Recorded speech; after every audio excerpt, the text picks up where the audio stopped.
Di tengah masa duka pasca berpulangnya Bapak Suci Fransiskus ke pangkuan Kristus, umat Katolik sedunia menanti keluarnya asap putih dari cerobong asap Kapel Sistina. 15 hingga 20 hari sejak Senin 21 April 2025, ratusan kardinal dari seluruh dunia akan berkumpul di Vatikan untuk melakukan konklav. Di bawah atap Kapel Sistina, ratusan kardinal itu akan menulis nama kandidat paus yang dianggap papabile. Kira-kira siapakah sosok pengganti Paus Fransiskus yang akan menjadi penerus Santo Petrus untuk tahta suci Vatikan?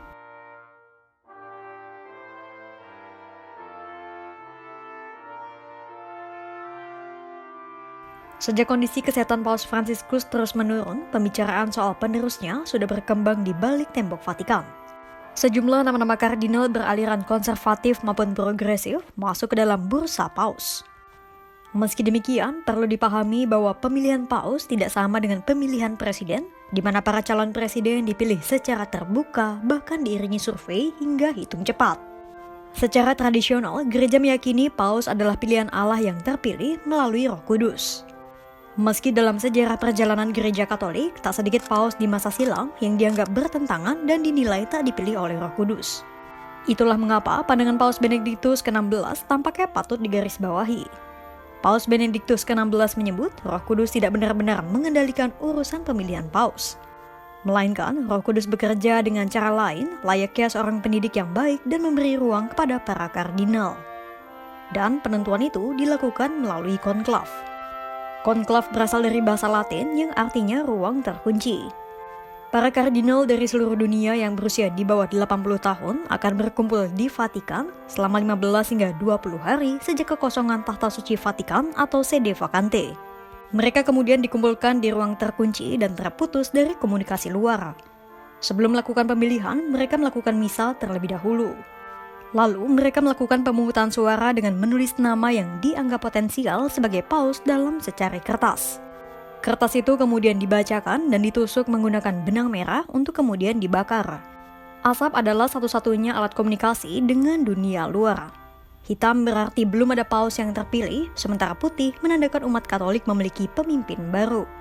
Warna putih itu dibuat dengan campuran kalium klorat, laktosa, dan rosin. Sementara asap hitam merupakan campuran dari kalium nitrat, antrasena, dan sulfur. Kardinal Dekan kemudian mengumumkan Anuntio Vobis Gaudium Magnum Habemus Papam.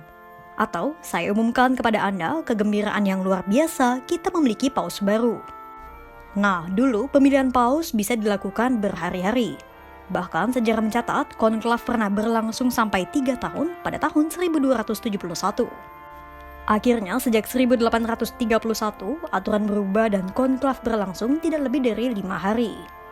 Saat Paus Benediktus ke-16 terpilih pada tahun 2005, konklav berlangsung selama 2 hari. Begitu pula saat Paus Fransiskus terpilih dalam konklav tahun 2013. Kira-kira siapa kardinal yang papabile dan berpotensi terpilih menjadi paus?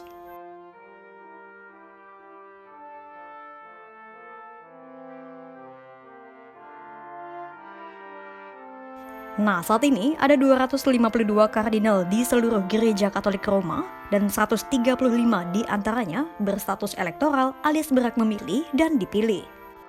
Dari Indonesia sendiri, kardinal yang berstatus elektoral adalah Monsignor Ignatius Suaryo Harjo Atmojo. Sementara kardinal elektoral terbanyak berasal dari Eropa sebanyak 53 orang. Kemudian kelompok kardinal terbanyak kedua berasal dari Asia, ketiga Afrika, dan keempat Amerika. Selama ini gereja Katolik kental akan Eropa sentris, mengingat satu-satunya paus yang berasal dari luar Eropa sejak tahun 731 hanyalah Paus Fransiskus. Sejak Paus Fransiskus terpilih, wajah gereja mulai terjadi pergeseran. Meski demikian, Uskup Surabaya, Monsignor Agustinus Tribudi Utomo atau yang kerap dipanggil Modi atau Romo Didik menyebut, bukan berarti hasil konklav harus bergeser ke kandidat Asia, Afrika, atau kembali ke Eropa. Dilansir dari laman Cardinalium Golegi Recensio, ada 22 kardinal yang papabile atau potensial. Namun, ada 6 kardinal yang berstatus emeritus berusia 76-80 tahun yang mungkin akan berhalangan jika dipilih. Meski demikian, ada pepatah Romawi kuno yang berbunyi, siapapun yang memasuki konklav sebagai paus akan meninggalkannya sebagai kardinal. Artinya, semakin sosok itu kerap disebut, semakin kecil pula peluangnya terpilih menjadi paus.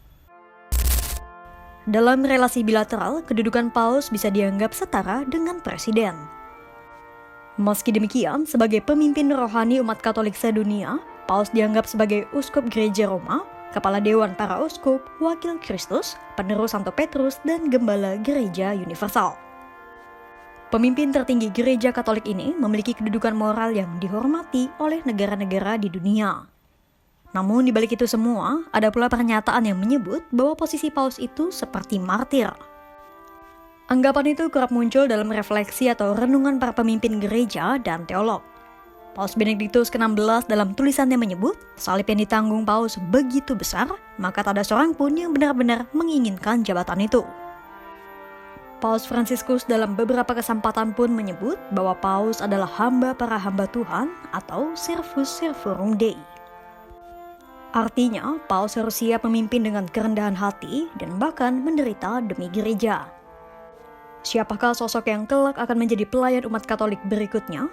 Simak terus kanal YouTube Kompas.com.